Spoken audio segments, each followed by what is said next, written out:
శ్రీ మహావిష్ణువు నారద మహర్షితో ఇలా చెప్పాడు. లక్ష్మి నివసించని స్థలాలు,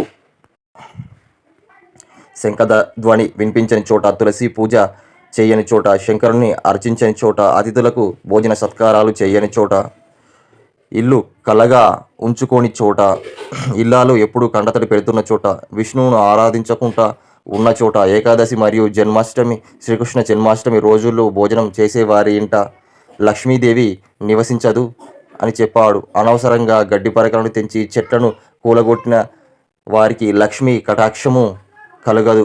సూర్య ఉదయాన్నే సమయాన భోజనం చేసేవారి ఇంట, తడి పాదాలతో నిద్రపోయే వారి ఇంట, తలక్రిందులుగా మాట్లాడేవారి ఇంట, తమ తలకు రాసుకున్న నూనె ఇతరులకు అంటించే వారి ఇంట లక్ష్మీదేవి నివసించదు అని శ్రీ మహావిష్ణువు చెప్పారు. లక్ష్మీదేవి ఎక్కడ ఉంటుందో అన్న విషయాలు కూడా శ్రీ మహావిష్ణువు నారదునికి ఇలా చెప్పాడు. శ్రీహరి దివ్య చరిత్ర గానం చేసిన వారి ఇంట, సాలగ్రామాలు పూజించిన వారి ఇంట, శంకరుని పూజించిన ఇంట, తులసి దళాలు పూజించిన ఇంట, శంఖధ్వని చేసిన ఇంట లక్ష్మీదేవి విరాజిల్లుతుంది అని చెప్తాడు. ఇలా శ్రీహరి లక్ష్మీ కటాక్షం ఎలా కలుగుతుందో ఎలా కలగదో అని నారద మహర్షికి చెప్పాడు.